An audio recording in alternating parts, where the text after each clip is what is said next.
Namaste Ramachandran uncle, welcome to Kanhacast. Thank you. ഇത് നമ്മുടെ VA Ramachandran, എല്ലാവർക്കും അറിയായിരിക്കും. അദ്ദേഹം എറണാകുളം ഇടുക്കി ഡിസ്ട്രിക്റ്റിൻ്റെ സോണൽ കോർഡിനേറ്ററാണ്. ഒപ്പം ആലുവ ആശ്രമത്തിലെ സെൻട്രൽ കോർഡിനേറ്റർ, പിന്നെ ഹോൾ കേരളയുടെ അക്കൗണ്ട്സ് കോർഡിനേറ്റർ.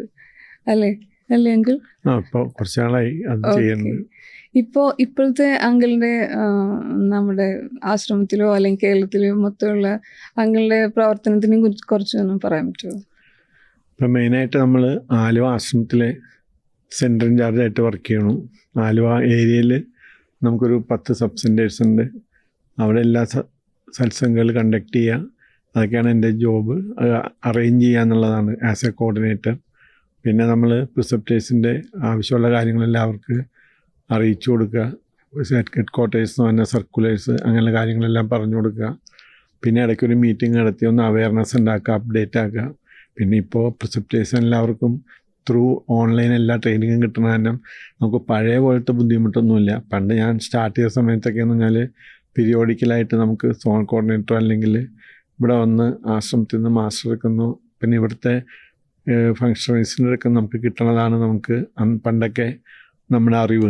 പക്ഷെ ഇപ്പോൾ എന്ന് പറഞ്ഞാൽ മാസ്റ്റർ ആണെങ്കിലും എല്ലാ ദിവസവും നമ്മുടെ സാധനയെക്കുറിച്ചും നമ്മുടെ ചെയ്യേണ്ട കാര്യങ്ങളും ചെയ്യേണ്ടാത്ത കാര്യങ്ങളും കൂടി എല്ലാം പറയാറുണ്ട്. അപ്പോൾ അതുകൊണ്ട് നമുക്ക് അപ്ഡേഷനൊന്നും ബുദ്ധിമുട്ടില്ല. അതെല്ലാം സെൽഫായിട്ട് എല്ലാ പ്രിസെപ്റ്റേഷനും കിട്ടണമെന്നുള്ളതാണ് നമ്മുടെ വിശ്വാസം. അതിന് ഇടയ്ക്ക് നമ്മൾ എന്തെങ്കിലുമൊക്കെ വേറെ റീജിയണൽ ഫെസിലിറ്റേറ്ററിൻ്റെ ഒരു ലിങ്കായിട്ടും നമ്മൾ ഈ പ്രിസെപ്റ്റേഴ്സിൻ്റെ അടുത്ത് നമ്മൾ ചെയ്യുന്നുണ്ട്. അത് നമ്മൾ വീക്ക്ലി മീറ്റിംഗ് ഉണ്ട് RF ആയിട്ട്.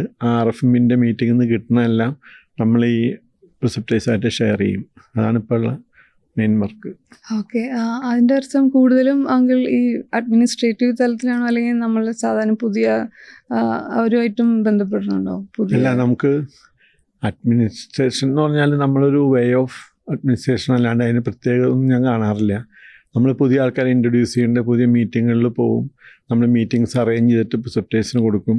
പിന്നെ പുതിയ അഭ്യാസികൾ സീക്കേഴ്സ് വന്നു കഴിഞ്ഞാൽ ഇപ്പോൾ നമുക്ക് സമയമില്ലാത്തതാണെങ്കിൽ നമുക്ക് എല്ലാവർക്കും ഡിവൈഡ് ചെയ്ത് കൊടുക്കും. അത് ഞാൻ തന്നെ കൈകാര്യം ചെയ്യാറില്ല ഒന്നും, എല്ലാം ഞാൻ ഷെയർ ചെയ്താണ് ചെയ്യാറ്. ഇനിയിപ്പോൾ നമുക്ക് കുറച്ചൊന്നും പുറകിലേക്ക് സഞ്ചരിച്ച് നോക്കാം. അങ്കിൾ എങ്ങനെയാണ് ഈ ശരിക്കും പറഞ്ഞാൽ അന്ന് സഹജ് മാർഗം എന്നാണല്ലോ ഇത് അറിയപ്പെട്ടിരുന്നത് അല്ലേ? എങ്ങനെയാണ് അങ്കിളുടെ അല്ലെങ്കിൽ ചൈൽഡ്ഹുഡ് ഈ സ്പിരിച്വാലിറ്റിയോട് അല്ലെങ്കിൽ ആത്മീയതയോട് എന്തെങ്കിലും ഒരു ആഭിമുഖ്യം തോന്നിയിട്ടുണ്ടോ? എനിക്കങ്ങനെ പ്രത്യേകിച്ചൊന്നും ഉണ്ടായിരുന്നില്ല. പക്ഷേ ഞാൻ സ്കൂളിൽ പഠിക്കുന്ന സമയത്തൊക്കെ പിള്ളേർക്കെല്ലാം ഒപ്പം പഠിക്കുന്നവർക്കൊക്കെ ഇങ്ങനെ ഒരു ഗുരുവുണ്ട്, ശ്രീനാരായണ ഗുരു, അങ്ങനെ വിവേകാനന്ദനെ കുറിച്ചൊക്കെ അവർ പറയുമ്പോൾ നമുക്കങ്ങനെ ഒരാളില്ല എന്നൊരു വിഷമം എനിക്ക് തോന്നാറുണ്ട്. പക്ഷേ അതിൻ്റെ ഉള്ളിൽ അങ്ങനെ ഒരു ഗുരു വേണമെന്നൊന്നും ആഗ്രഹമൊന്നും ഉണ്ടായിരുന്നൊന്നുമില്ല. പക്ഷെ ഞാൻ മിക്കവാറും ഈ അമ്പലങ്ങളിൽ പോവുക എന്നുള്ളത് എൻ്റെ ഒരു ഹോബിയായിരുന്നു. എന്ന് പറഞ്ഞാൽ എവിടെ ഒരു വിഗ്രഹം കണ്ടാലും ഞാൻ അവിടെ തൊഴുത് നമസ്കരിക്കുന്നുള്ള പോലെയുള്ള ആളായിരുന്നു. പിന്നെ ഞാൻ കല്യാണം കഴിഞ്ഞതിന് ശേഷമാണ് ഞാൻ അമ്പലമായിട്ട് കൂടുതൽ അടുത്തത്. എൻ്റെ വീടിൻ്റെ തൊട്ടടുത്തൊരു അമ്പലം ഉണ്ടായിരുന്നു. അപ്പോൾ ഞാൻ സ്ഥിരമായിട്ട് അവിടെ പോവും. അങ്ങനെ ഞാനൊരു ശരിക്കൊരു അമ്പലത്തിൽ പോകുന്ന ഒരാളായിട്ടാണ് എന്നെ അവിടെ എല്ലാവരും അറിഞ്ഞിരുന്നത്. എന്ന് പറഞ്ഞാൽ ഞാൻ ഒരു 7:30 മണിയാകുമ്പോൾ ഇന്ന സ്ഥലത്തുണ്ടാവും, 7:45 ഇന്ന സ്ഥലത്തുണ്ടാവും എന്നൊക്കെ എല്ലാവർക്കും അറിയായിരുന്നു. അപ്പം അങ്ങനെ ഇരിക്കുമ്പോഴാണ് ഞാനിങ്ങനെ ഞാൻ SBIയിലാണ് വർക്ക് ചെയ്തിരുന്നത്. അപ്പോൾ SBIയിൽ എൻ്റെയും വൈഫിൻ്റെയും ബാങ്ക് അപ്പുറമായിരുന്നു. SBTയിലും SBIയിലായിരുന്നു. അപ്പോൾ SBTയിൽ നമ്മുടെ ഇപ്പോഴത്തെ പയ്യന്നൂരുള്ള പൊതുവാൾ സാറ് അവിടെ ചീഫ് മാനേജറായിട്ട് ട്രാൻസ്ഫർ ആയിട്ട് വന്നപ്പോഴാണ് സാറ് അവിടെ ഒരു മീറ്റിംഗ് നടത്തി. ആ മീറ്റിംഗ് നടത്തിയപ്പോൾ ഇങ്ങനെ ഒരു സ്പിരിച്വൽ മീറ്റിംഗാണ്, അതിൽ ഒരു പ്രൊഫസർ വന്ന് സംസാരിക്കണമെന്ന് പറഞ്ഞിട്ടുണ്ടായിരുന്നു. പക്ഷേ ഞാൻ ആ മീറ്റിങ്ങിൽ പോയില്ല. എൻ്റെ ബ്രാഞ്ചിലിരുന്നാൽ ഞങ്ങളുടെ ക്യാഷ് ഡിപ്പാർട്ട്മെൻറ്റിൽ സാറ് പറഞ്ഞെല്ലാം കേൾക്കായിരുന്നു. പോകാൻ പറ്റിയില്ല എന്ന് വെച്ചാൽ നമ്മുടെ ഓഫീസ് ടൈമിൽ അങ്ങനെ പോകാൻ സമ്മതിക്കില്ല. അപ്പോൾ അത് കഴിഞ്ഞിട്ട് പിന്നെ കുറച്ച് ദിവസം കഴിഞ്ഞപ്പോൾ എൻ്റെ വൈഫ് അവിടെ പോകണമെന്ന് പറഞ്ഞപ്പോൾ ഞാൻ അവരെ കൊണ്ട് പോയി കഴിഞ്ഞപ്പോൾ പൊതുവാസാൻ്റെ അടുത്ത് ഇങ്ങനെ 3 ദിവസം സിറ്റിംഗ് എടുക്കുകയുണ്ടായി. ആ സിറ്റിംഗ് എടുത്താൽ എന്താണെന്ന് എനിക്കിപ്പോൾ അറിയാൻ പാടില്ല ശരിക്കും പറഞ്ഞാൽ. എന്ന് പറഞ്ഞാൽ 3 ദിവസം സാറ് എന്നോട് വരാൻ പറഞ്ഞു. രാവിലെ ഞാൻ ചെന്നു, ഞങ്ങൾ രണ്ടുകൂടി ചെന്നു. അന്ന് ഞങ്ങളുടെ കൊച്ചു പിള്ളേരായിരുന്നു. ഒരാൾക്ക് 9 വയസ്സും മറ്റേക്ക് 4 വയസ്സേ ഉള്ളൂ. അപ്പോൾ പിള്ളേരെ സ്കൂളിലാക്കിയിട്ട് ഞങ്ങൾ ചെല്ലും. അപ്പോൾ ആദ്യത്തെ ദിവസം ഒന്നും കഴിക്കാൻ പറ്റിയില്ല പോണതിന് മുമ്പ്. അപ്പോൾ സാറ് സിറ്റിംഗ് കഴിഞ്ഞിട്ട് സാറിൻ്റെ വൈഫ് ബാലാമണി ചേച്ചി ചോദിച്ചു, വല്ലതും കഴിച്ചോ എന്ന് ചോദിച്ചു. അപ്പോൾ ഒന്നും കഴിച്ചില്ല എന്ന് പറഞ്ഞു. അപ്പോൾ എൻ്റെ വൈഫ് എൻ്റെ മുഖത്തേക്ക് ഇങ്ങനെ നോക്കി, ഇങ്ങനെ പറയാൻ പാടില്ലല്ലോ എന്ന്. അപ്പോൾ ഞാൻ ഒരു കാര്യത്തിന് വന്നിട്ട് നുണ പറഞ്ഞത് എന്തിനാന്ന് പറഞ്ഞു. അപ്പോൾ സാറിൻ്റെ വീട്ടിൽ നിന്നിട്ട് നമ്മൾ ഇഡ്ഡലിയും ദോശയൊക്കെ കഴിച്ചു. പിറ്റേ ദിവസം അതേപോലെ ചെന്നു. അന്നും എന്നോട് സാറിൻ്റെ വൈഫ് ചോദിച്ചു വല്ലതും കഴിച്ചു, ഒന്നും കഴിച്ചില്ല എന്ന് പറഞ്ഞു. അപ്പോൾ അന്നും നമുക്ക് ഭക്ഷണം തന്നു. പിറ്റേ ദിവസം സാറ് പറഞ്ഞു ഒന്നും കഴിക്കാണ്ട് വന്നാൽ മതി, 3-ാം ദിവസം നമുക്ക് ഇവിടെ നിന്ന് കഴിക്കാട്ടോ എന്ന് പറഞ്ഞു. അപ്പോൾ ഞാൻ സന്തോഷമായിട്ട് പിറ്റേ ദിവസം വന്ന് 3 ദിവസം ഭക്ഷണവും കഴിച്ചു, സിറ്റിങ്ങും കഴിഞ്ഞ് ഞാനൊരു പോയി സാറ് പോകാൻ നേരത്തെ എന്നോട് പറഞ്ഞു നാളെ മുതൽ അമ്പലത്തിൽ പോരുത് കേട്ടോ എന്ന് പറഞ്ഞു. അപ്പോൾ എനിക്ക് ആകെ ഒരു വിഷമമായി. ഞാൻ കൊല്ലങ്ങളായിട്ട് പോണ ഒരു സ്ഥലമല്ലേ, അപ്പോൾ പെട്ടെന്ന് നമുക്കങ്ങനെ പോകാമെന്ന് പറയുമ്പോൾ അങ്ങനെ ഞാൻ എന്നെ തന്നെ ഒന്ന് സമാധാനിപ്പിക്കണ്ടേ. ഇത് നമുക്കൊരു വിശ്വാസത്തിൽ നിന്ന് വേറെ വിശ്വാസത്തിലേക്ക് പോകുമ്പോൾ പെട്ടെന്ന് പോകാൻ പറ്റില്ല എങ്ങനെയായാലും.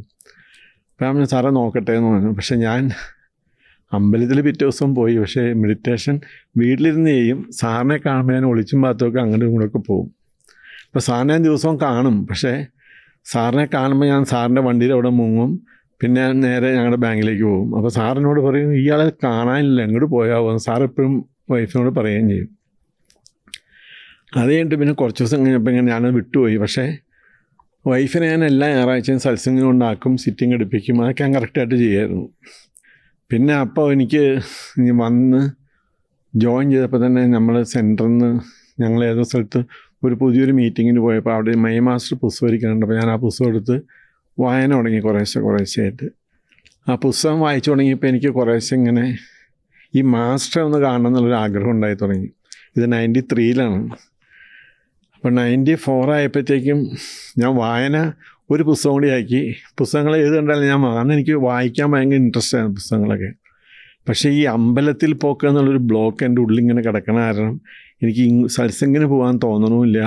എന്നാൽ ഈ മാസ്റ്ററെ കാണുന്നത് ഭയങ്കര ആഗ്രഹമുണ്ട് താനും. അങ്ങനെ ഒരു വല്ലാത്തൊരവസ്ഥയിലായി ഞാൻ. അത് കഴിഞ്ഞപ്പോൾ ഞാൻ എൻ്റെ മോൾക്കന്ന് മൂത്ത ആൾക്ക് ഞാൻ നേരത്തെ പറഞ്ഞ ഒരു 9 വയസ്സ് ഒറ്റേ ആയിട്ടുള്ളൂ. അപ്പോൾ ഞാൻ ഈ ബാങ്കിൻ്റെ ട്രെയിനിങ്ങിനൊന്നും പോകാറില്ല. മോൾക്ക് ഞാനിങ്ങനെ മാറി നിൽക്കുമ്പോൾ അവൾക്ക് ഭയങ്കര വിഷമം തന്നെയാണ്. ഞാൻ ട്രെയിനിങ്ങൊക്കെ ഉപേക്ഷിച്ചു. അപ്പം അങ്ങനെ ഇരിക്കുമ്പോൾ ഒരു ദിവസം മദ്രാസിൽ ഈ ഒഫീഷ്യൽ ലാംഗ്വേജ് ട്രെയിനിങ്ങിന് 3 ദിവസത്തേക്ക് നമ്മുടെ കിൽപോക്ക ട്രെയിനിങ് സെൻറ്ററിലേക്ക് ഒരു ലെറ്റർ വന്നപ്പോൾ അപ്പോൾ ഞാൻ പെട്ടെന്ന് ആലോചിച്ച് എനിക്ക് മാസ്റ്ററെ കാണാൻ പറ്റിയൊരു അവസരമാണ്, പോയേക്കാന്ന് വെച്ചാണ്ട് പോയി കഴിഞ്ഞ് പോണ സമയത്ത് ഞാനിങ്ങനെ നമ്മുടെ സെൻട്രൽ ഇൻചാർജിൽ നിന്ന് ലെറ്റർ വാങ്ങിച്ചുകൊണ്ട് പോയി. അപ്പം സാറ് പറഞ്ഞു ഇങ്ങനെ മാസ്റ്ററെ കാണാനൊന്നും പറ്റില്ല, വെറുതെ പോകാമെന്ന് മാത്രമേ ഉള്ളൂ, ചിലപ്പോൾ കണ്ടാൽ നന്നായി, ഇത്രയേ ഉള്ളൂ എന്ന് പറഞ്ഞു. പക്ഷെ ഞാൻ പറഞ്ഞു കണ്ടില്ലെങ്കിലും കുഴപ്പമില്ല സാറേ എന്ന്. പക്ഷേ അതിപ്പോൾ സാർ ഇതും കൂടി പറഞ്ഞു, നമ്മളിപ്പോൾ മാസ്റ്റർ എന്നൊക്കെ പറഞ്ഞാൽ ഇപ്പോൾ രാമേന്ദ്രൻ ഇനി വേറെ വലിയ ദിവ്യനെയൊന്നും വിചാരിച്ച് പോകരുത്. നമ്മളെ പോലെ തന്നെ ഫ്ലഷും ബ്ലഡും ഒക്കെ ഒരു മനുഷ്യനാണ്. അദ്ദേഹം ഭക്ഷണം കഴിക്കും, എല്ലാം ചെയ്യും. അപ്പോൾ നമ്മളിനി അത് കണ്ടു പോരുമ്പോൾ ഒരു ഡിജക്ഷൻ ഉണ്ടാവരുത്. ഞാൻ ഇങ്ങനെ കാണാനല്ല പോയത്, ഞാൻ വലിയൊരാളെ കാണാനാണ് പോയെന്ന് തോന്നരുത് കേട്ടോ എന്ന് പറഞ്ഞു. അപ്പോൾ ഞാൻ ശരിയെന്ന് പറഞ്ഞ് പോയി. അവിടെ ചെന്ന് ഞാൻ ഇങ്ങനെ അപ്പോൾ ശരിക്കും പറഞ്ഞാൽ ഫെബ്രുവരി 16-ാം തീയതിയാണ് ഞാൻ ഈ മാസ്റ്ററെ കാണാനുള്ള ലെറ്റർ വാങ്ങുന്നത്. അന്ന് വൈകുന്നേരം വരെ ഞാൻ നോൺ വെജിറ്റേറിയൻ ആയിരുന്നു, ഫെബ്രുവരി 16-ാം തീയതി വരെ. ഫെബ്രുവരി 17-ാം തീയതി 1994 ഞാൻ മാസ്റ്ററെ കാണാൻ പോണു. മാസ്റ്ററായിട്ടൊരു 20-25 മിനിറ്റ് വർത്താനം പറയാൻ പറ്റി. അപ്പം ഞാൻ ഈ അമ്പലത്തിൽ പോകണ കാര്യം ഞാൻ മാസ്റ്ററോട് പറഞ്ഞു. എനിക്കിങ്ങനെ ഒരു ബ്ലോക്ക് ഉണ്ട് മാസ്റ്റർ, ഇങ്ങനെ അമ്പലത്തിലേക്ക് പോകരുത് എന്ന് പറഞ്ഞപ്പോൾ മുതൽ എനിക്ക് ഈ മെഡിറ്റേഷൻ ചെറിയൊരു വിഷമമുണ്ട്. അപ്പോൾ എനിക്ക് മെഡിറ്റേഷനോട് വിഷമമൊന്നുമില്ല, പക്ഷേ എനിക്ക് അമ്പലത്തിൽ പോകാണ്ടിരിക്കാനുള്ള ഒരു പ്രശ്നമുണ്ട്. അത് you don't worry, you are not addicted to 3 Ws എന്നാ മാസ്റ്റർ പറഞ്ഞു, വിമൻ, വെൽത്ത് ആൻഡ് വൈൻ. അതില്ലെങ്കിൽ യു ക്യാൻ ഡു എനിത്തിങ് എന്ന് പറഞ്ഞു. അപ്പോൾ അതുവരെ എനിക്ക് ഇന്നലെ നടന്ന പോലെ ഉണ്ട് അത് ശരിക്ക്. അത് ഞാൻ മാസ്റ്റർ അടുത്ത് ചെല്ലണു, മാസ്റ്റർ ഞാനും എൻ്റെ ഒരു ഫ്രണ്ടും കൂടി ചെല്ലണു. അയാൾ ക്രിസ്ത്യൻ ഫ്രണ്ടാണ്. അപ്പോൾ അയാളിനോട് ഇയാളാണോ നിങ്ങൾ ഇത്ര വലിയ മാസ്റ്റർ എന്ന് പറഞ്ഞ ആളെന്ന് ചോദിച്ചു. അപ്പോൾ ഞാൻ അങ്ങനെ പറയില്ലേ, നമ്മളൊരു ആളുടെ അടുത്താണ് പോകണേ എന്ന് പറഞ്ഞു. അങ്ങനെ ഞങ്ങളവിടെ ചെന്ന് അവിടെ ഇരുന്നു. മാസ്റ്റർ വേഗം എൻ്റെ ഫ്രണ്ടിനെ വിളിച്ച് കയറ്റിയിരുത്തി. എന്നെ കുറച്ച് നേരം കഴിഞ്ഞിട്ട് ഇരിക്കുവിടെ എന്ന് പറഞ്ഞു. അപ്പം ഞാൻ അവിടെ ഇരുന്നിട്ട് ഞാൻ ചോദിച്ചാൽ നിലത്തിരുന്നോട്ടെ എന്ന് ചോദിച്ചു. അപ്പം നിലത്തിരുന്നു. അത് കഴിഞ്ഞപ്പോൾ എല്ലാവരും നിലത്തിരുന്നു, മാസ്റ്ററെ കാണാൻ വന്ന ആൾക്കാരെല്ലാവരും നിലത്തിരുന്നു. അപ്പോൾ ഞാൻ മാസ്റ്ററോട് ഇങ്ങനെ ഈ കാര്യങ്ങളെല്ലാം അങ്ങനെ പറഞ്ഞു. എനിക്ക് ഉള്ളിലൊരു വിഷമമുണ്ട്. അപ്പോൾ ഞാനിത് എന്തൊക്കെയാണ് മാസ്റ്ററോട് ചോദിച്ചതെന്നല്ലെങ്കിൽ ഒരുപാട് കാര്യങ്ങൾ ചോദിച്ചാൽ എല്ലാ മാസ്റ്ററിനും ഉത്തരവും പറയുന്നുണ്ട്. അപ്പം ഞാനിങ്ങനെ അറിയാണ്ട് ഇങ്ങനെ കരഞ്ഞുകൊണ്ട് തന്നെ ഇരിക്കുകയാണ്. അപ്പോൾ എനിക്കങ്ങനെ ഫീൽ ചെയ്യണമില്ല, കരയാന്നുള്ള അറിയാൻ പാടില്ല. അപ്പോൾ ഞാൻ നോക്കിയപ്പോൾ എൻ്റെ ഷർട്ടൊക്കെ കംപ്ലീറ്റ് നനഞ്ഞു പോയി.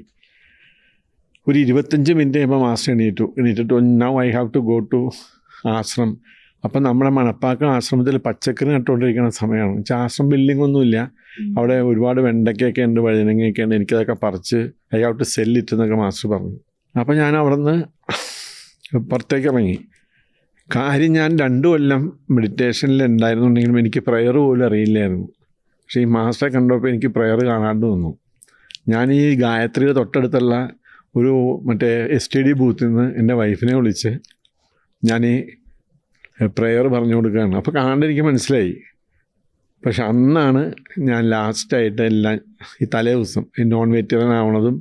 ഞാൻ നേരെ പോയി ഞങ്ങളുടെ അമ്പലത്തിൽ ചെന്ന് അമ്പലത്തിലെ ഹെഡ് പ്രീസ്റ്റിനോട് ഞാൻ പറഞ്ഞു, ഞാൻ ഇനി വരില്ല കേട്ടോ എന്ന് പറഞ്ഞു. ഞാൻ ഇനി വരില്ല, എനിക്ക് അതായത് നമ്മൾ ഈ ചെയ്യണതിൻ്റെ അൾട്ടിമേറ്റായിട്ടുള്ളത് നമുക്കൊരു ഗുരുവിനെ കിട്ടാനുള്ളതാണ്. ആ ഗുരുവിനെ എനിക്ക് കിട്ടി, ഇനി ഞാൻ വരില്ല കേട്ടോ എന്ന് പറഞ്ഞു. അതിന് ശേഷം ഞാൻ പോയിട്ടേ ഇല്ല. അപ്പോൾ ഏതാണ്ട് 94 ഫെബ്രുവരി 18 ഞാൻ ലാസ്റ്റ് അമ്പലത്തിൽ പോണത്. അപ്പോൾ അത് കഴിഞ്ഞിട്ട് ഞാൻ പിന്നെ പോണത് എൻ്റെ ഒരു മരുമകളുടെ കല്യാണത്തിനാണ്. അപ്പം എന്നോട് അവിടെയുള്ള ആൾക്കാർ ചോദിച്ചു, ഇങ്ങനെ തന്നോട് ദൈവം എന്താ പറഞ്ഞതെന്ന് ചോദിച്ചു. അപ്പം ഞാൻ പറഞ്ഞു, ദൈവം പറഞ്ഞ് താൻ പഴയതിനേക്കാൾ നന്നായിട്ടുണ്ടെന്നാണ് പറഞ്ഞത്, പണ്ടത്തെക്കാളും ഭേദമാണെന്നാണ് പറഞ്ഞത്. അപ്പോഴത്തേക്കും എനിക്ക് നല്ല കോൺഫിഡൻസായി. ആദ്യമൊക്കെ എനിക്ക് ഒരു ഭയങ്കര വിഷമമായിരുന്നു. പക്ഷേ മാസ്റ്റർ കണ്ടുപറഞ്ഞതിന് പിന്നെ എന്താണോ എൻ്റെ ഉള്ളിൽ നിന്ന് പോകേണ്ടത് എന്നുള്ളത് മാസ്റ്റർ മാറ്റി എന്നുള്ളത് എനിക്ക് മനസ്സിലായി. ആ നോൺ വെജിറ്റേറിയനോടുള്ള ഇച്ഛയും പിന്നെ ആ ടെമ്പിൾ വർഷിപ്പിനോടുള്ള അതൊരു ഇൻഫ്ലുവൻസ് ആയിരുന്നു എനിക്ക് ശരിക്കും, അല്ലാണ്ട് വേറൊന്നുമല്ല. എനിക്കൊരു പേടിയായിരുന്നു എൻ്റെ ഉള്ളിൽ. എന്നുവെച്ചാൽ ഇത്രയും നാൾ മര്യാദയ്ക്ക് പോയി കഴിഞ്ഞിട്ട് പിന്നെ ഞാൻ ഇനി പെട്ടെന്ന് അങ്ങനെ തിരിഞ്ഞു പോകണമെന്നുള്ളൊരു തോന്നൽ എൻ്റെ ഉള്ളിൽ വന്നതാണ്. പക്ഷേ അതെനിക്ക് അതിൻ്റെ മാസ്റ്ററെ കണ്ടു പറഞ്ഞാൽ എനിക്ക് എല്ലാം ഇന്ന് പോയി. പിന്നെ ഞാൻ പുറകോട്ട് നോക്കിയിട്ടില്ല. പിന്നെ മാസ്റ്റർ വരിക 95 മാസ്റ്റർ വരുന്നത്. മാസ്റ്റർ വന്നപ്പോൾ മാസ്റ്റർ ഇങ്ങനെ അതിന് മുമ്പ് എൻ്റെ പേര് അയച്ചു കൊടുത്തിട്ടുണ്ടായിരുന്നു, നമ്മുടെ സെൻട്രൽ കോർഡിനേറ്റർ പ്രിസെപ്റ്റർ ആവണമെന്നുള്ളത്. പക്ഷെ എനിക്കങ്ങനെ യാതൊരു വിശ്വാസം ഉണ്ടായിരുന്നില്ല. അങ്ങനെയൊന്നും നമുക്ക് അതിനുള്ള ഒരു ഇത് വേണ്ട, ഒരു എലിജിബിലിറ്റി ഒന്നല്ലേ നമുക്ക് ഡിസർവ് ചെയ്യാൻ പറ്റുള്ളൂ. ഞാനൊന്നും അങ്ങനെ വിചാരിച്ചിട്ടൊന്നുമില്ല. പക്ഷേ മാസ്റ്റർ ഇരിക്കാൻ പറഞ്ഞിരുന്നു. 6 സിറ്റിങ് ചാരിജി തന്നെ തന്നത്, ഡയറക്റ്റായിട്ട് ഒറ്റയ്ക്ക് തന്നെ ഇരുത്തിയിട്ടാണ് തന്നത്. 6 കഴിഞ്ഞപ്പോൾ എൻ്റെ ഒപ്പം ഒരാളുണ്ടായിരുന്നു. അയാളുടെ അടുത്ത് ഈ സാൻഡൽസൊക്കെ മാസ്റ്റർ മാച്ച് കളയാൻ പറഞ്ഞു. പണ്ട് ഞാൻ ബാങ്കിൽ ജോയിൻ ചെയ്യുമ്പോൾ എൻ്റെ മുഖത്ത് ഒരു ചന്ദനം, കുങ്കുമം, ഭസ്മം ഇത് 3 ഉണ്ടാവും. അപ്പോൾ എന്നെ എല്ലാവരും താടി എന്ന് വിളിച്ചിരുന്നു, താടി ഉണ്ടായിരുന്നു. പിന്നെ എൻ്റെ മേത്ത് ഞാൻ ഇതേവരെ ചന്ദനം തൊട്ടിട്ടില്ല. എൻ്റെ മാസ്റ്റർ അന്ന് പറഞ്ഞു, you never have sandals on your forehead എന്ന് മാസ്റ്റർ നേരിട്ട് പറഞ്ഞിട്ടുണ്ടായിരുന്നു. അത് ഇന്നും ഞാൻ അനുസരിക്കുന്നത്. ഞാൻ ആരെങ്കിലും എവിടെയും കൊണ്ട് എൻ്റെ മേത്ത് ഒന്ന് ആക്കി ഞാൻ അപ്പം തന്നെ തുടച്ച് കളയും. ഞാൻ മാസ്റ്റർ വിചാരിച്ചുകൊണ്ട് ചെയ്യും. പക്ഷെ അത് എൻ്റെ നിഷേധാത്മകമായ അതല്ല. പക്ഷേ ഗുരു കിട്ടിക്കഴിഞ്ഞാൽ ഗുരുവിനെ പിന്നെ പൂർണ്ണമായി നമ്മൾ അനുസരിക്കുക എന്നുള്ളൊരു ഇത് എൻ്റെ ഉള്ളിലുണ്ടാവും എപ്പോഴും.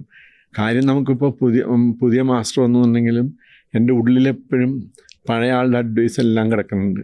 വെച്ച് കഴിഞ്ഞാൽ ഇത്രയും ഇനി പഴയത് പോയി കഴിഞ്ഞാൽ ഇത് 1 മണിക്കൂർ കൂടുതൽ ഇൻ്റർവ്യൂ വരും. ഏത് വർഷമാണ് പ്രിസെപ്റ്റർ ആയത്? ഞാൻ 95 സെപ്റ്റംബർ 7 ഓക്കെ. അന്നത്തെ നമ്മളെ മിഷൻ്റെ പ്രവർത്തന രീതിയൊക്കെ ഒന്ന് പറയാമോ?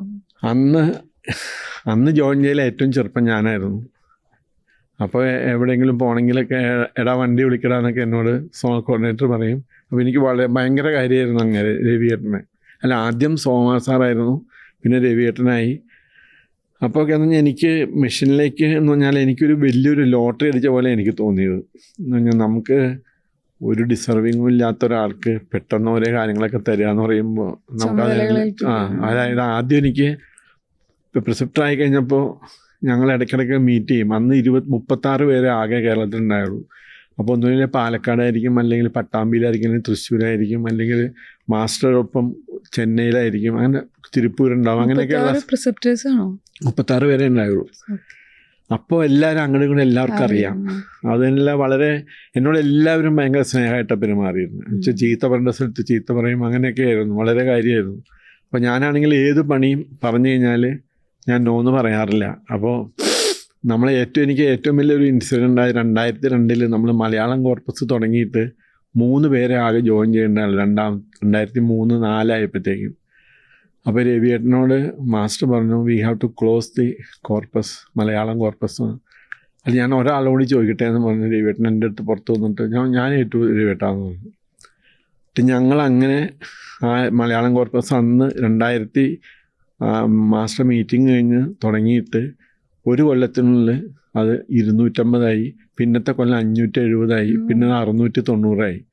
അപ്പോൾ 250 ആയപ്പോഴാണ് നമുക്ക് ആദ്യം മലയാളം പെർമിഷൻ കിട്ടി അടിക്കാൻ. പിന്നെ നമുക്കൊരു യാത്രയായിരുന്നു ശരിക്കും. ഞാൻ ലോകത്തുള്ള എല്ലാ മലയാളികളുടെയും അഡ്രസ്സും ഫോൺ നമ്പറും വാങ്ങിയിട്ട് അവരെ കൊണ്ടൊക്കെ 2500 അടുപ്പിച്ചിട്ടുണ്ട്. ഇതിൽ ഇന്ത്യയിലെ എല്ലാ സ്ഥലത്തും മലയാളി എന്നുള്ള അഡ്രസ്സ് ഉണ്ടെങ്കിൽ ഞാൻ എടുപ്പിച്ചിട്ടുണ്ട്. പിന്നെ കൊല്ലത്ത് നമ്മൾ മരിച്ചുപോയ ജഗദീഷ് ഡോക്ടർ പ്രത്യേകം എനിക്ക് പറയാനുണ്ടെന്ന് പറഞ്ഞാൽ 2000 രൂപ ഓരോ ട്രീറ്റ്മെൻറ്റിന് കിട്ടുമ്പോഴും പുള്ളി അത് കോർപ്പസിലേക്ക് തരും. ആ രോഗിയുടെ പേര് വെച്ച് കോർപ്പസ് സ്റ്റാർട്ട് ചെയ്യും. പിന്നെയാണ് അദ്ദേഹം ആ രോഗി അഭ്യാസിയാക്കുന്നത്. അങ്ങനെ നമ്മൾ ഒരുപാട് ഹെൽപ്പ് ചെയ്തു പുള്ളി. അദ്ദേഹം മരിച്ചുപോയി, 1 കൊല്ലം മുമ്പ് മരിച്ചുപോയി. പിന്നെ അദ്ദേഹത്തിൻ്റെ ഭാര്യയും ഈ കാര്യത്തിൽ ഭയങ്കരമായിട്ട് എനിക്ക് ഇന്ദിര ചേച്ചി. പിന്നെ നമ്മൾ അന്ന് സോമകുമാർ സാറ്, രവിയേട്ടൻ, സുകുമാരേട്ടൻ, പിന്നെ ഗോപിയേട്ടൻ പട്ടാമ്പിയിലും മരിച്ചുപോയി. പിന്നെ മരിച്ചുപോയ മധുസൂദൻ സാറ്, ഇവരെല്ലാവരും, പിന്നെ തൃശ്ശൂരിൽ നിന്ന് മോഹൻ, ഇവരെല്ലാവരും നമ്മളെ ഒരുപാട് ഹെൽപ്പ് ചെയ്തിട്ടുണ്ട്. കൊടുങ്ങല്ലൂർ മറ്റേ പണിക്കർ സാറ്, അതിന് ശേഷം വന്ന ഭട്ടതിരിപ്പാട് സാറ്, എല്ലാവരും ഈ അങ്ങനെയാണ് ഞാൻ മിഷനിൽ ആൾക്കാർ അറിയണ ഒരാളായത്. ബുക്കിൻ്റെ കെയർ ഓഫ് ആയിരുന്നു. അപ്പോൾ ഞാനത് കഴിഞ്ഞിട്ട് ഒരു സെപ്റ്റംബർ 12 മാസ്റ്റർ ഇങ്ങനെ ഒരു അഡീസസിൻ്റെ ഒരു ഫോർമുല വെച്ചിട്ട് പ്രിസെപ്റ്റേഴ്സ് ആരും ആശ്രം മാനേജർ ആവണ്ട, പണി അങ്ങനെ അതുപോലെ ബുക്കിൻ്റെ ചാർജ് എല്ലാവർക്കും വിടാന്നുള്ള പോലെ പറഞ്ഞു. അപ്പം ഞാൻ മോഹൻ ഞാനൊന്നും പറ്റില്ല, രാമൻ ചേട്ടൻ കണ്ടിന്യൂ ചെയ്യണമെന്ന് പറഞ്ഞു. അങ്ങനെ ഞാൻ കുറച്ചാളുകൂടി കണ്ടിന്യൂ ചെയ്തു. പക്ഷേ അപ്പോഴത്തേക്കും ഒരു പുതിയൊരു ആശ്രമനെ കണ്ടെത്തി. നമ്മൾ ആശ്രമത്തിൻ്റെ ആലുവയുടെ ആശ്രമത്തിൽ 2001 എന്നെ ആശ്രമനാക്കിയിട്ട് 2012 വരെ ഞാൻ തന്നെയായിരുന്നു ആശ്രമം. അപ്പോൾ ഞാൻ ഇങ്ങനെ ആക്കി കഴിഞ്ഞപ്പോൾ ഞാൻ മാസ്റ്ററോട് പറഞ്ഞു, മാസ്റ്റർ എനിക്കൊരു മതിൽ കെട്ടാൻ പോലും അറിയാൻ പാടില്ല, എൻ്റെ കണക്ക് പോലും അറിയാൻ പാടില്ല എന്ന് പറഞ്ഞു. അപ്പോൾ പുള്ളി പറഞ്ഞു you have to study, that's why you are made ashram manager. ഇവിടെ എല്ലാം പഠിച്ചിട്ടൊന്നും ആരും ആക്കൂല, ആയി കഴിഞ്ഞിട്ട് പഠിക്കണമാണ് വേണ്ടതെന്ന് പറഞ്ഞു. അങ്ങനെയാണ് ഇന്നും ഞാനത് തന്നെ ആ മാസ്റ്റർ പറഞ്ഞാൽ അങ്ങനെ തന്നെ ഓർത്തുകൊണ്ടിരിക്കുകയാണ്. ആ മെസ്സേജിന് വളരെ സന്തോഷം. കാരണം നമ്മൾ പലപ്പോഴും ചിന്തിക്കുക എല്ലാം പഠിച്ചിട്ട് തുടങ്ങണം. അല്ല, മാസ്റ്ററിനോട് പറഞ്ഞൊരു കാര്യമാണ്, അതായത് ആളെ കിട്ടാഞ്ഞിട്ടൊന്നുമല്ല, പക്ഷേ ആ സമയത്ത് ഒരാളെ കിട്ടണമെന്ന് വലിയ കാര്യമാണ്. പക്ഷെ ആ കിട്ടുന്ന ആളെ നമ്മൾ ശരിക്കും ആക്കിയെടുക്കണം. ഇതുപോലെ തന്നെ ആയിരിക്കണം നമ്മൾ ഇനിയും ചെയ്യേണ്ടത് എന്ന് പറഞ്ഞു. അതായത് ഇപ്പം നമുക്കൊരാളെ റോ ഹാൻഡായിട്ടായിരിക്കും കിട്ടണേ, അയാളെ നമ്മൾ പഠിപ്പിച്ചെടുത്തിട്ട് നമ്മുടെ പോലെ ആക്കിയെടുക്കാനെങ്കിലും നമ്മൾ ശ്രമിക്കണം. ഞാനത് ഇന്നും അത് ഫോളോ ചെയ്യുന്നുണ്ട്. അന്ന് ചാരുജി കുറേ പ്രാവശ്യം നമ്മളെ കേരളത്തിൽ സന്ദർശനം ഉണ്ടായിട്ടുണ്ടോ? ചാരുജി ശരിക്ക് അവിടെ ആദ്യം വന്നപ്പോൾ ഇങ്ങനെ ഞാൻ എൻ്റെ വീടിൻ്റെ അടുത്താണ് താമസിക്കുന്നത്. അപ്പോൾ മാസ്റ്റർ പറഞ്ഞു ഇങ്ങനെ മാസ്റ്റർ വന്ന സമയത്ത് മാസ്റ്റർ ആരാ എന്താ വന്നതെന്ന് എനിക്കറിയില്ലായിരുന്നു ശരിക്കും. അന്നെല്ലാം ആലുവയിലെ എല്ലാ കാര്യം ചെയ്ത് തിരുപ്പൂർ അഭ്യാസികന്മാർക്ക് പ്രിസെപ്റ്റേഴ്സാണ് എല്ലാം.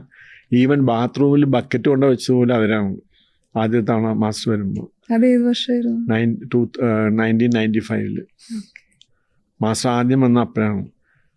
ആലുവയിലുള്ള ആൾക്കാർക്ക് മാസ്റ്ററെ കണ്ടിട്ട് പോലുമില്ല, മാസ്റ്റർ എന്താ എന്തിനാ ഒന്നും അറിയാൻ പാടില്ല. അതുകൊണ്ട് ഒരു വലിയ പാളിച്ചയും പറ്റി. എയർപോർട്ടിൽ നിന്ന് കൊച്ചിയിൽ നിന്ന് മാസ്റ്ററെ നേരെ ആലുവ ടൗൺ ഹാളിലേക്ക് കൊണ്ടുവന്നിട്ട് മാസ്റ്ററോട് മൂത്രമൊഴിക്കാണോന്ന് പോലും ചോദിക്കാണ്ട് മാസ്റ്ററോട് സത്സംഗം കണ്ടക്ട് ചെയ്യാനാണ് പറഞ്ഞത്. അപ്പോൾ മാസ്റ്റർ സത്കോളിൽ നിന്ന് വന്ന മാസ്റ്റർ കൊച്ചിയിൽ ലാൻഡ് ചെയ്ത് അവിടുന്ന് കാറിൽ ആലുവ ടൗൺ ഹാളിൽ വന്നിട്ട് സത്സംഗ് നടത്തിയതിന് ശേഷമാണ് മാസ്റ്റർ മൂത്രമൊഴിച്ചതെന്നുള്ളത് എനിക്കറിയാം. അതുകൊണ്ട് ഞാൻ പിന്നത്തെ തവണയൊക്കെ മാസ്റ്റർമാർ വരുമ്പോഴും ഞാൻ ആ കാര്യം എപ്പോഴും ശ്രദ്ധിക്കും. അവരുടെ സൗകര്യം നോക്കിയിട്ടേ നമ്മൾ പ്ലാൻ ചെയ്യാൻ പാടുള്ളൂ. അങ്ങനെ എനിക്ക് മനസ്സിലായൊരു സംഭവമാണത്. എന്നുവെച്ചാൽ അത് പിന്നീടാണ് എൻ്റെ സീനിയറായിട്ടുള്ള ആൾക്കാർ പറഞ്ഞത്, നമ്മളെപ്പോഴും നമ്മുടെ കംഫർട്ടല്ല നോക്കണ്ടേ, മാസ്റ്റർ കംഫർട്ടാണ് നമ്മൾ നോക്കണ്ടേ എന്നുള്ള എപ്പോഴും ഓർമ്മ വേണം കേട്ടോ. ഞാൻ ഓരോന്ന് ഞാൻ ഇവിടെ നിൽക്കുമ്പോഴും എനിക്ക് പഴയ കാര്യങ്ങളെല്ലാം ഓർമ്മ വന്നത് നമ്മുടെ സോമകുമാർ സാറിൻ്റെയും രവിയേട്ടൻ്റെയും രാജഗോപാലൻ സാറ് ചെന്നൈയിലെ ദുരൈ സാർ, ഇങ്ങനെ കുറേ ആൾക്കാരുണ്ട്. അവരെല്ലാവരും ഒരുവിധ ആൾക്കാരെല്ലാവരും പോയി. പക്ഷെ എന്നാലും അവരാ പറഞ്ഞ കാര്യങ്ങളെല്ലാം എനിക്ക് നല്ല ഓർമ്മയുണ്ട്. പിന്നെ എൻ്റെ വീട് നമ്മൾ ആലുവയിൽ ഞാൻ താമസിച്ച അടുത്തായിരുന്നു. പക്ഷെ എനിക്കും തോന്നി നമ്മൾ കൂടുതൽ മിഷനിലേക്ക് വർക്ക് ചെയ്യണമെന്നുണ്ടെങ്കിൽ നമുക്ക് അകത്തൊരു വീട് വേണം തോന്നിയിട്ടാണ് ഞാൻ 2000 ഇങ്ങനെ ബാങ്കിൽ ഒരു ആപ്ലിക്കേഷൻ അയച്ചു. ബാങ്ക് അത് റിജക്റ്റ് ചെയ്തു. ഇങ്ങനെ ഒരു പഞ്ചായത്തിൽ ഒരു വാർഡിൽ 2 വീട് വേണ്ടാന്ന് പറഞ്ഞുകൊണ്ട് റിജക്റ്റ് ചെയ്തു. പിന്നീട് ഞാൻ മാസ്റ്റർ പറഞ്ഞു you should be inside the ആശ്രമം എന്ന് പറഞ്ഞപ്പോൾ ഞാൻ 2ാമത് ആപ്ലിക്കേഷൻ കൊടുത്തപ്പോൾ അത് പാസ്സാക്കിയിട്ടാണ് ആശ്രമത്തിൽ വീട് പണിത്. ആ വീട് പണിത് ഇപ്പോൾ എനിക്കറിയാം, യാതൊരു പൂജയോ ഒരു വിളക്ക് പോലും കത്തിക്കാണ്ട് ഒരു സത്സംഗ് നടത്തിയിട്ട് ഉണ്ടായ ഒരു സംഭവമാണ്. അത് കഴിഞ്ഞിട്ട് ഞാൻ ആ സെപ്റ്റംബർ മാസത്തിൽ മാസ്റ്റർ എടുത്ത് വീടിന് പേരിടാൻ പോകാൻ പറയാണ്. അപ്പം ഞങ്ങൾ പേരിടാൻ പോകുമ്പോൾ മാസ്റ്ററുടെ മുറിയിലിരുന്ന് സംസാരിക്കുകയാണ്. അപ്പോൾ മാസ്റ്റർ എല്ലാവരും ഉണ്ടായിരുന്നു. മാസ്റ്റർ നമ്മുടെ പേര് പറഞ്ഞു, പ്രസന്ന എന്ന പേര് പറഞ്ഞു. അതിന് I am going to stay ദെയർന്നും പറഞ്ഞു. പിന്നെ നമുക്ക് ആകെ 2 മാസമേ ഉള്ളൂ. സെപ്റ്റംബർ 20 കണ്ടാണ് ഇത് പറയണത്. നവംബർ 15 മാസ്റ്റർ അവിടെ താമസിക്കാൻ വരുമെന്നും പറഞ്ഞു. 2 മാസം കൊണ്ട് ആ വീട് പണിത് കംപ്ലീറ്റ് ആക്കി. ആ മാസ്റ്റർ അവിടെ താമസിച്ച് എൻ്റെ വീട് അങ്ങനെ എനിക്കൊരു വലിയൊരു കാര്യമെന്ന് വെച്ചാൽ കേരളത്തിൽ മാസ്റ്റർ പുതിയ വീട് ആദ്യമായിട്ട് ഓപ്പൺ ചെയ്ത് താമസിച്ചത് ആലുവയിലുള്ള എൻ്റെ വീട് തന്നെയാണ്. അങ്ങനെ ഒരു വലിയൊരു കാര്യമാണ് എനിക്ക് ഉള്ളത്.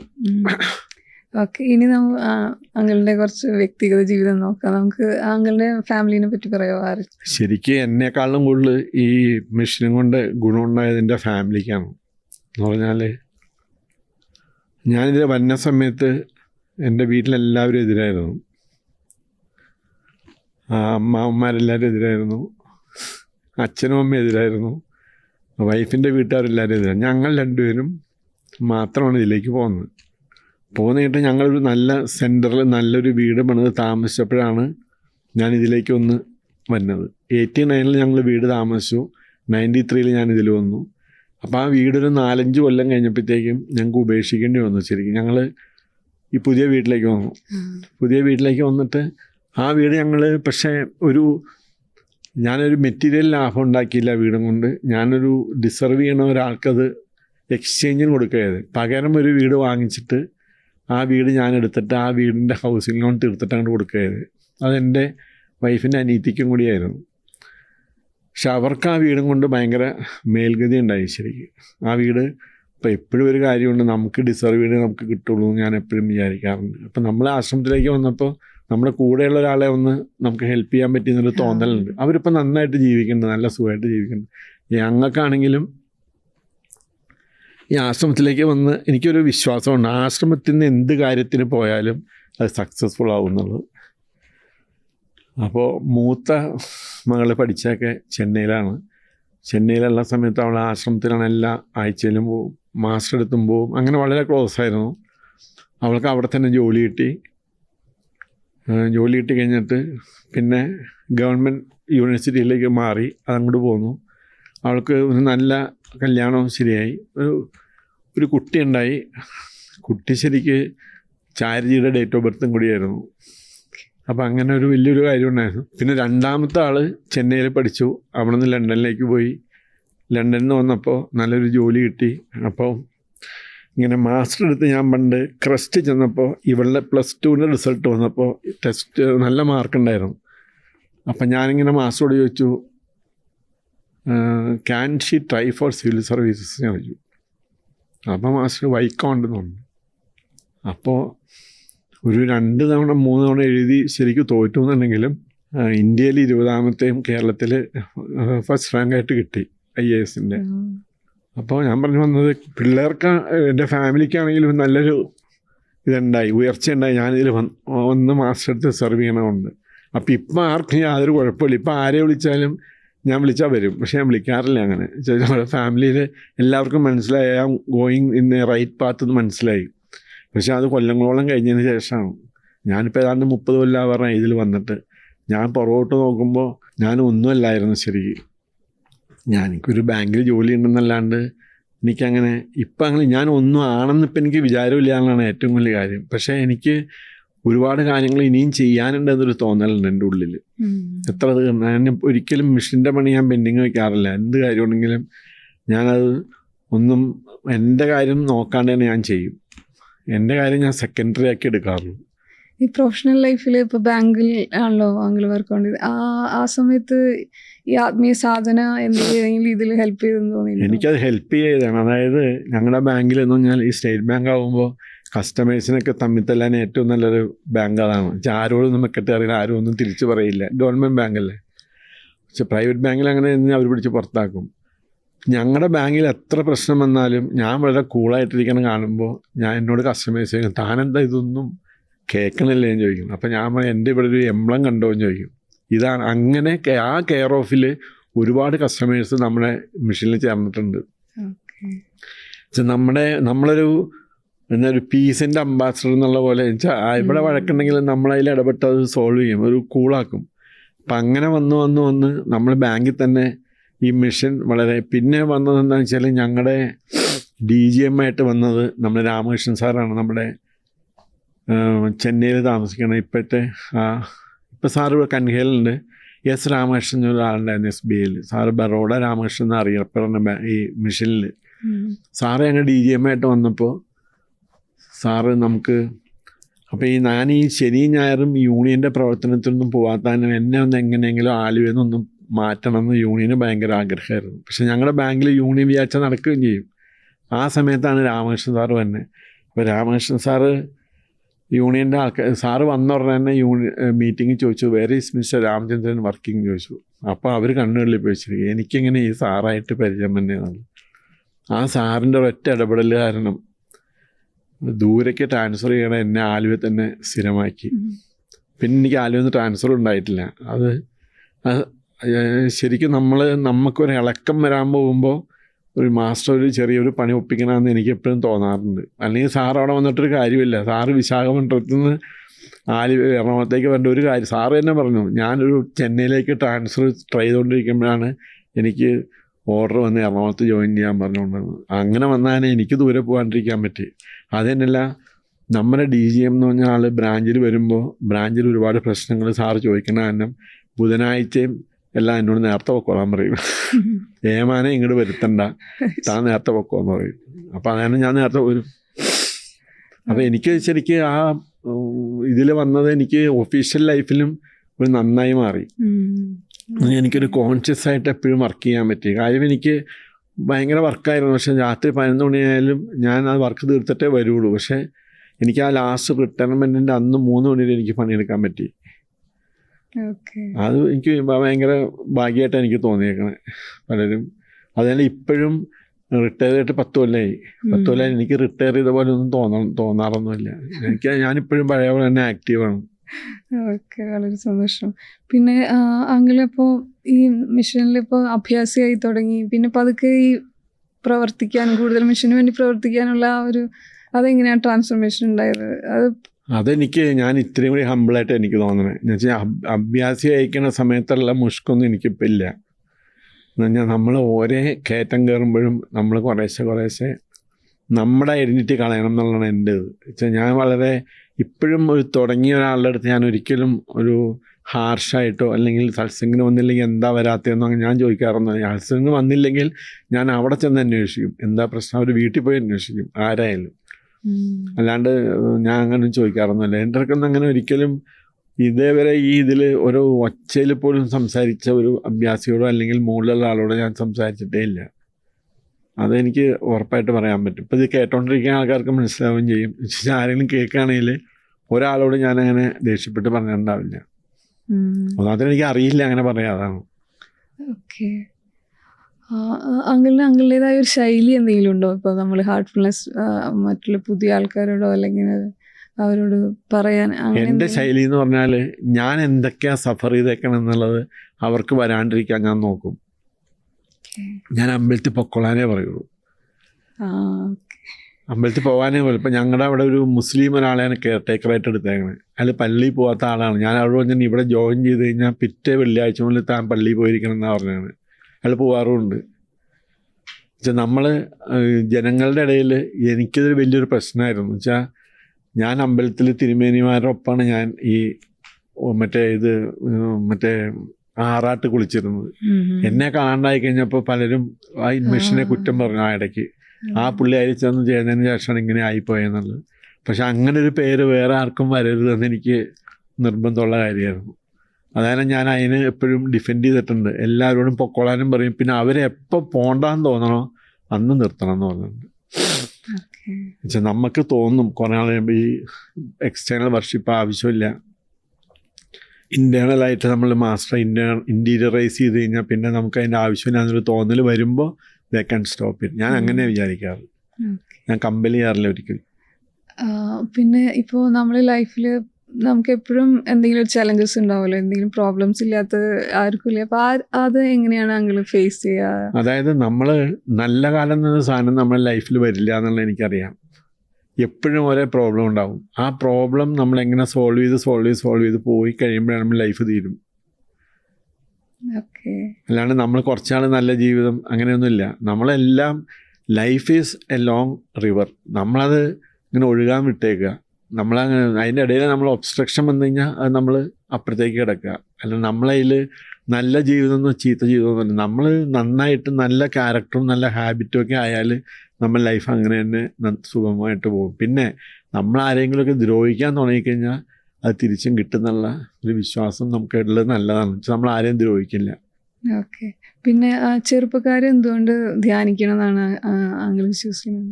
ചെറുപ്പക്കാർ ധ്യാനിച്ചാൽ അതായത് നമ്മുടെ മാസ്റ്ററുടെ ബുക്കിൽ പറയുന്നുണ്ട്, നമ്മൾ എങ്ങനെ നമ്മുടെ യൂത്ത് ലീഡ് ചെയ്യണോ അതേപോലെ നമുക്ക് നമ്മുടെ ഓൾഡ് ഏജ് നമുക്ക് ജീവിക്കാൻ പറ്റുള്ളൂ.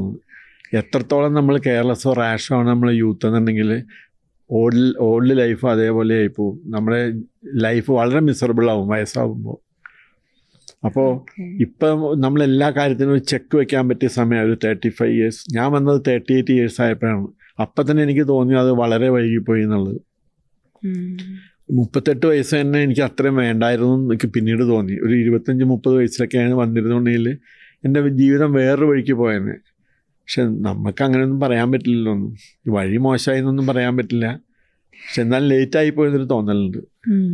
അപ്പോൾ ഈ കൊച്ചു പിള്ളേർ, ഇപ്പോൾ എൻ്റെ ഗ്രാൻഡ് ഡോട്ടറിനെ ഞാൻ ഇപ്പോൾ മുതലേ 15 വയസ്സായിരിക്കുകയാണ് സ്റ്റാർട്ട് ചെയ്യാൻ. പിള്ളേർ രണ്ടുപേരും ചെയ്യുന്നുണ്ട്. പക്ഷെ ജോലി ആയതിനു ശേഷം അങ്ങനെ സീരിയസ് ആയിട്ടുള്ളതൊന്നും അല്ലാന്ന് എനിക്ക് തോന്നണേ. പക്ഷെ സിറ്റിങ്സ് എടുക്കും, ബാക്കിയൊക്കെ ചെയ്യും, ഭണ്ഡാരസൊക്കെ വരും, അതൊക്കെ ചെയ്യും. പിന്നെ അവരുടെയൊക്കെ ജോലി ഭാരം ഭയങ്കര ആയെന്ന് പറയണു. അതുകൊണ്ട് അവർ കുറേശ്ശൊക്കെ സ്കിപ്പ് ചെയ്യണമെന്ന് എനിക്ക് തോന്നണത്.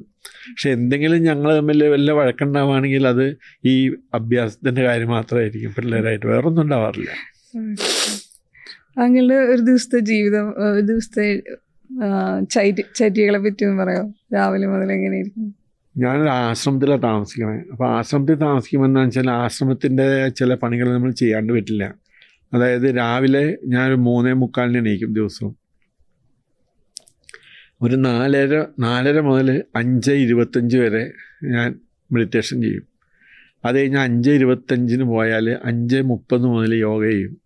അതിൻ്റെ ഇടയിൽ ലൈറ്റ് ഓഫ് ചെയ്യണം, ഗേറ്റ് തുറക്കണം. അതായത് യോഗയുടെ ഇടയിൽ കൂടി ചെയ്യും. പിന്നെ ഞാൻ തിരിച്ചു വന്നിട്ട് ഒരു 6:15 വരെ യോഗ ചെയ്യും. 6:25 മുതൽ 7 മണി വരെ പേപ്പർ വായിക്കും. പേപ്പർ വായിച്ചു കഴിഞ്ഞാൽ പിന്നെ മോളെ സ്കൂളിൽ കൊണ്ടുപോകണം. അത് 7:15 7:15 കൊച്ചിനെ ബസ് സ്റ്റോപ്പിൽ കൊണ്ടുവിട്ട് തിരിച്ച് ഞാൻ വന്നാൽ പിന്നെ സിറ്റിങ്സും അങ്ങനെയുള്ള കാര്യങ്ങളാണ്. പിന്നെ ഡെയിലി വീട്ടിലെ സാധനങ്ങൾ വാങ്ങാൻ പോണ പോലെ തന്നെ മിഷൻ്റെ സാധനങ്ങൾ, ബാങ്കിൽ പോകണം, പിന്നെ അങ്ങനെ കൊറിയർ എടുത്ത് പോകണം, കൊറിയറിൽ അയക്കാൻ പോകണം, എടുക്കാൻ പോകണം, പിന്നെ റിപ്പയറിനുള്ള ആളെ കണ്ടുപിടിക്കണം. മെഷീൻ്റെ എൻ്റെ ആശ്രമം എന്ന് പറഞ്ഞത് എൻ്റെ വീടായിട്ടാണ് കണക്കാക്കിയിരിക്കണേ. അത് അവിടെ താമസിക്കാൻ എല്ലാവർക്കും അറിയാം. വീട്ടിലെ ഒരു സംഭവം കേടുവന്നാൽ ഞാൻ 2 ദിവസം നിൽക്കും. പക്ഷെ ആശ്രമത്തിൻ്റെ കാര്യം വന്നാൽ അപ്പം തന്നെ ആളെ കൊണ്ടുവന്നത് ശരിയാക്കിക്കും. നിർബന്ധമുള്ള കാര്യമാണ്. വെച്ചാൽ അതായത് മാസ്റ്റർ പണ്ട് പറഞ്ഞിട്ടുണ്ട്, എന്ത് വിശ്വസിച്ചിട്ടാണ് ഞാൻ നിങ്ങളെയൊക്കെ താക്കോല് തന്നേക്കണേന്ന് അറിയാമോ? പലർക്കും ഓർമ്മയില്ല അത്. പക്ഷേ ആ താക്കോല് നമ്മൾ എന്ത് വിശ്വാസമാണെന്നുള്ളത് നമ്മളിപ്പോഴും ഓർക്കാറുണ്ട്. എന്നുവെച്ചാൽ എപ്പോഴും നമ്മൾക്കൊരു ഓർമ്മ വരും, ഈ ആശ്രമം ലാലാജിയുടെ പ്രോപ്പർട്ടിയാണ്. അപ്പം നമ്മളെ ലാലാജി എന്ന് പറഞ്ഞാൽ എനിക്ക് ഇത്തിരി പേടിയുള്ള ആളും കൂടിയാണ്. മറ്റേ ആൾക്കാരെന്ന് പറഞ്ഞാൽ ലാലാജിയുടെ അങ്ങനെയാണ് ആക്ടിവിറ്റീസ് എല്ലാം എൻ്റെ മനസ്സിൽ അങ്ങനെയാണ്. വെച്ചാൽ നമ്മൾ ഇത്തിരി പേടിക്കേണ്ട ആൾ തന്നെയല്ല ലാലാജി. ആക്ഷനൊക്കെ ക്വിക്കാണ്. പ്രത്യേകിച്ച് 1944 നമ്മൾ വായിച്ച് കഴിയുമ്പോൾ നമുക്ക് മനസ്സിലാവും. എൻ്റെ തെറ്റിദ്ധാരണ ആവാൻ വഴിയുണ്ട്, പക്ഷെ എന്നാലും എനിക്കിത്തിരി ബഹുമാനവും ഭയമുള്ള ആളാണ്. അപ്പോൾ ലാലാജിയുടെ പ്രോപ്പർട്ടി നമ്മൾ ശരിക്കും നോക്കിയില്ലെങ്കിൽ അത് വളരെ സീരിയസ് ആയിട്ടുള്ള എഫക്റ്റ് ഉണ്ടാവുമെന്ന് എനിക്കറിയാം. അതുകാരണം ഞാൻ വളരെ വീടിനേക്കാളും ശരിക്ക് ആശ്രമം, അതായത് വീട് മുഴുവൻ വെള്ളപ്പൊക്കം വന്ന് മുങ്ങിക്കിടന്നപ്പോഴും ഞാൻ ആശ്രമം ക്ലീൻ ചെയ്തിട്ടാണ് എൻ്റെ വീട്ടിലേക്ക് കയറിയത്. അത് എൻ്റെ വീട്ടിലെ എല്ലാ ആൾക്കാരെയും ക്രിറ്റിസിസത്തിന് വന്നു. അത് ഞാൻ ആശ്രമം ക്ലീൻ ചെയ്തിട്ടേ ഞാൻ വീട്ടിലേക്ക് കയറുള്ളൂ എന്ന് തോന്നുന്നു. അങ്ങനെ തന്നെ ചെയ്തത്.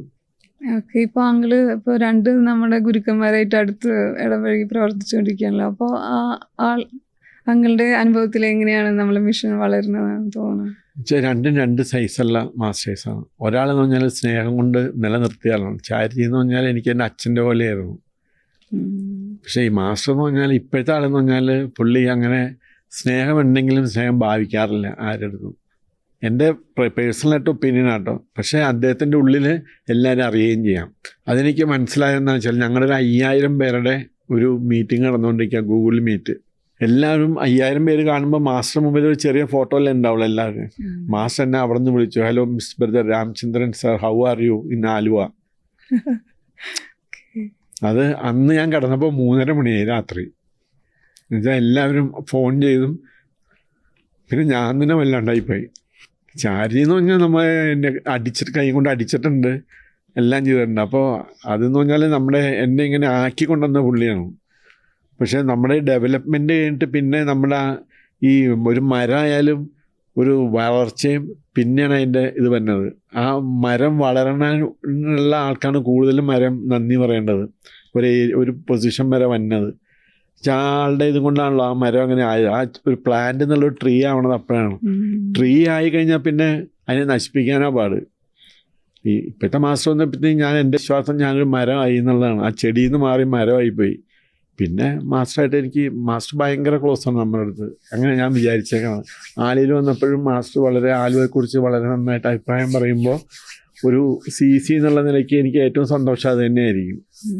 വെച്ചാൽ നമ്മളിപ്പോൾ ഒരു മാസ്റ്റർ സെൻറ്ററിൽ വരുമ്പോൾ എനിക്ക് ഓർമ്മയുണ്ട് 2001 ചാരിജി വന്നപ്പോൾ ചാരിജി പറഞ്ഞത് what ever I transmit I get back എന്നാണ്. പക്ഷേ 2018 ഏപ്രിൽ 6 നമ്മുടെ ദാജി വന്ന് കഴിഞ്ഞപ്പോൾ പറഞ്ഞത് I find everybody has internalise the master very well എന്നാണ്. അപ്പോൾ ഒരു സെൻറ്ററിൻ്റെ ഇമ്പ്രൂവ്മെൻറ്റ് ശരിക്കും ഉണ്ടായി എന്നുള്ളത് നമുക്കെല്ലാവർക്കും പേർക്ക് മനസ്സിലാവും. അതല്ല അത് കഴിഞ്ഞിട്ട് മറ്റേ രാമകൃഷ്ണ മല്ലേല ഒരു അഭ്യാസി ഇതിൽ എഴുതിയിട്ടുണ്ടായിരുന്നു, how master was well experienced in Aluva എന്നും പറഞ്ഞുകൊണ്ട്. മാസ്റ്റർക്ക് എന്തോരം നല്ല എക്സ്പീരിയൻസ് ഉണ്ടായി ആലുവയിൽ എന്നുള്ളത് അദ്ദേഹത്തിൻ്റെ ഒരു ഇത് ഞാനത് സൂക്ഷിച്ച് വെച്ചിട്ടുണ്ട്. ഞാൻ പലരെ അത് വായിച്ച് കേൾപ്പിക്കും. എന്നുവെച്ചാൽ അഹംഭാവമല്ല, പക്ഷെ എന്നാലും നമുക്ക് നമ്മുടെ വർക്കിന് ഒരു അപ്രീസിയേഷൻ കിട്ടുക എന്ന് പറയുമ്പോൾ അത് വലിയ കാര്യമാണ്. എൻ്റെ കീഴിലെന്ന് പറയാൻ പറ്റില്ല, എൻ്റെ ഒപ്പമുള്ള എല്ലാ പ്രിസെപ്റ്റേഴ്സും CCമാരും എല്ലാവരും വളരെ നന്നായിട്ട് വർക്ക് ചെയ്യണമെന്ന് എനിക്ക് നല്ല ഉറപ്പുള്ള കാര്യമാണ്. എന്നുവെച്ചാൽ ഒരാളും നോ എന്ന് പറയില്ല. എല്ലാവരും വിളിച്ചാലും ഞാൻ പോവും, ഞാൻ ആരെ വിളിച്ചാലും അവർ വരും. പിന്നെ ചില ഇതെന്ന് പറയുമ്പോൾ ചില കുഴപ്പങ്ങളൊക്കെ നമ്മുടെ സോണിൽ ഉണ്ടായിട്ടുണ്ട്. അതൊക്കെ ആ പ്രിസെപ്റ്റേഴ്സിൻ്റെ തന്നെ കുഴപ്പം കൊണ്ട് തന്നെത്താനെ വന്നതാണ്. അവർ തന്നെ വെച്ചാൽ മാസ്റ്റർ ഒരാളെ പ്രിസെപ്റ്ററാക്കുമ്പോൾ മാസ്റ്റർ ഒരുപാട് കാര്യങ്ങൾ അയാളിൽ നിന്ന് പ്രതീക്ഷിക്കുന്നുണ്ട്. ആ പ്രതീക്ഷയുടെ പകുതിയെങ്കിലും നമുക്ക് കൊടുക്കാൻ പറ്റിയില്ലെങ്കിൽ മാസ്റ്റർ എന്നൊക്കെ ശിക്ഷ വാങ്ങണതാണ് ഏറ്റവും നല്ല കാര്യം കേട്ടോ. അല്ലാണ്ട് നമ്മളവിടെ പിന്നെ അവിടെ ചടഞ്ഞുകൂടിയിരിക്കണതല്ല കാര്യം. അതിന് മാസ്റ്റർ തന്നെ തോന്നിക്കഴിയുമ്പോൾ അവരെ തിരിച്ച് ആക്കുമായിരിക്കും. നമുക്കല്ലാണ്ട് യാതൊരു ഹാൻഡും ഇല്ലല്ലോ. ഞാൻ ആരെക്കുറിച്ചും മോശമായിട്ട് മാസ്റ്റർക്ക് ഇന്നേ റിപ്പോർട്ട് ചെയ്തിട്ടില്ല. നമ്മൾ അവരോട് പറയുന്നല്ലാണ്ട് ഞാനൊരിക്കലും മാസ്റ്റർ അറിയിച്ചിട്ടില്ല. മാസ്റ്റർക്ക് ഞാൻ പോസിറ്റീവായിട്ടുള്ള റിപ്ലൈ മാത്രമേ കൊടുക്കാറുള്ളൂ. അത് ഞാൻ എല്ലാ കാര്യവും മാസ്റ്റർ അയക്കുകയും ചെയ്യും പോസിറ്റീവായിട്ടുള്ളത്. അങ്കിള് ഇപ്പോൾ കേരളത്തിൻ്റെ ആത്മീയ ഭാവിയെക്കുറിച്ച് അങ്കിളിന് എന്താ പറയാനുള്ളത്? ഇപ്പോൾ ആലുവ ഇൻ പെർട്ടിക്കുലർ ആലുവ അല്ലെങ്കിൽ നമ്മൾ മൊത്തം കേരളത്തിനെ നോക്കുകയാണെങ്കിൽ അങ്കിളിൻ്റെ നമുക്ക് മാസ്റ്റർ കയ്യിലല്ലേ ഇരിക്കുന്നതൊക്കെ. നമ്മൾ വെറും ഒരു എന്താ പറയണ്ടേ, മാസ്റ്ററുടെ ഇത് എത്തിക്കുക എന്നുള്ള പണി മാത്രമേ നമുക്കുള്ളൂ. ഭാവിയെല്ലാം മാസ്റ്റർക്ക് അറിയുള്ളൂ. നമുക്ക് അങ്കിള് പ്രവർത്തിച്ചു തുടങ്ങിയ സമയത്തും ഇപ്പോഴും തമ്മിൽ അത് ഭയങ്കര വ്യത്യാസമുണ്ട്. അത് രണ്ടും രണ്ട് വിധമാണ്. ഒന്നാമത്തെ, ഞാൻ തുടങ്ങിയ സമയത്ത് ഒരു സെൻറ്റർ ഇൻചാർജ് പറഞ്ഞാൽ എല്ലാ പ്രിസെപ്റ്റേഴ്സും അത് 100% കേട്ടിരിക്കും. അത് എന്തുകൊണ്ടാണെന്ന് ചോദിച്ചു കഴിഞ്ഞാൽ അത്ര ഇതായിരുന്നു. പക്ഷെ നമ്മൾ അന്ന് ഇപ്പോൾ രാവിലെയാണ് നമ്മുടെ സെൻട്രൽ ഇൻചാർജുമാണ് രാമേന്ദ്രൻ, ഇന്ന് ചാലക്കുടിയിലാണ്, രാമേന്ദ്രൻ ഇന്ന് കൊടുങ്ങല്ലൂരാണ്, ആലപ്പുഴയ്ക്കാണെന്നൊക്കെ തലേ ദിവസമേ പറയുള്ളൂ. ഇപ്പം നമ്മൾ ഇത്തിരി ദൂരെ സ്ഥലത്തേക്ക് പോകാൻ പോകുന്നവർക്കൊക്കെ അയ്യോ അവിടെ പോകണം ഇവിടെ പോകണം, അങ്ങനെ അവിടെ വീട്ടിൽ പ്രശ്നമുണ്ട്, അങ്ങനെയൊക്കെയുള്ള ഒരുപാട് എക്സ്ക്യൂസുകൾ പറയുന്നുണ്ട്. പണ്ടതൊന്നും ഉണ്ടായിരുന്നില്ല. പണ്ടെന്ന് പറഞ്ഞാൽ മിഷൻ്റെ ഡ്യൂട്ടി കഴിഞ്ഞിട്ടേ വേറെ എന്തെങ്കിലും ഉണ്ടാവുള്ളൂ. നമ്മൾ ആ ലെവലിലാണ് ചിന്തിക്കേണ്ടത്. അതായത് നമ്മളാരെയും ഈ പണി ഏൽപ്പിച്ചതല്ല മാസ്റ്റർ, നമ്മൾ ചോദിച്ചു വാങ്ങിയ പണിയാണത്, പ്രിസെപ്റ്ററുടെ പണി എന്ന് പറഞ്ഞാൽ. അപ്പം നമ്മൾ എന്ത് പണി ചെയ്യുമ്പോഴും നമ്മുടെ ആ പണി മാറ്റി വെച്ചിട്ട് ഈ പണി ചെയ്യണം എന്നുള്ളതാണ് എൻ്റെ കൺസെപ്റ്റ്. അങ്ങനെയാണ്. ഞാൻ സാധാരണ ആലപ്പുഴയിൽ സിറ്റിങ്ങിന് പോകുമ്പോൾ ശനിയാഴ്ച ദിവസം ഞാൻ ഉച്ചയ്ക്ക് 2 മണിക്ക് ബാങ്കിൽ പണി കഴിഞ്ഞാൽ അപ്പം തന്നെ അടുത്ത ട്രെയിനിൽ ആലപ്പുഴ പോയാൽ പിറ്റേ ദിവസം വൈകുന്നേരം ഞാനിവിടെ വീട്ടിൽ വരുന്നത്. മിക്കവാറും ഞങ്ങളുടെ വീട്ടിൽ ഞായറാഴ്ച ദിവസം എന്തെങ്കിലും ഒരു കാര്യം ഉണ്ടാവും, ഞാൻ ഉണ്ടാവുകയില്ല. അങ്ങനെ എൻ്റെ സ്വന്തക്കാരെല്ലാവരും എൻ്റെ അടുത്ത് കുറേ ആയിട്ട് വിട്ടു പോയി. പക്ഷെ ഞാനതൊന്നും മൈൻഡ് ചെയ്തില്ല. ആ ആൾക്കാരെല്ലാവരും ഇപ്പോൾ ഈ നമ്മുടെ പിള്ളേർ നല്ല നിലയിൽ വന്നപ്പോൾ തിരിച്ച് നമ്മളോടൊക്കെ ഭയങ്കര കാര്യമാണ്. എന്നുവെച്ചാൽ നമ്മൾ വെറുതെ അല്ല ഇത് ചെയ്തിരുന്നതെന്ന് മനസ്സിലായി. അല്ല, പലർക്കും എൻ്റെ വർക്കിൽ ഇപ്പോൾ യാതൊരു വിഷമവുമില്ല. പിന്നെ ആരും ജോയിൻ ചെയ്യാത്തത് അവരുടെ കർമ്മദോഷം എന്ന് ഞാൻ പറയുള്ളൂ. എനിക്കിപ്പോൾ ഭയങ്കര സന്തോഷമാണ് ഈ ബ്രാൻഡിൽ എന്നെ അറിയപ്പെടുന്നത്. മറ്റ് ചിലർക്കൊക്കെ ഭയങ്കര വിഷമമായിരുന്നു, ശ്രീരാജമന്ദിര മിഷനിലാണെന്ന്, അയ്യോ അയാൾ അമ്പലത്തിൽ പോകാത്ത ഒരാളാണെന്നൊക്കെ അങ്ങനെയൊക്കെ പറയുന്നത്. ഇപ്പം എനിക്ക് I am proudful of my mission എന്നുള്ളതാണ്. എനിക്ക് ഭയങ്കര ഹാപ്പിയാണ് ഇതിലുള്ള ഒരാളാണെന്ന് പറയാൻ.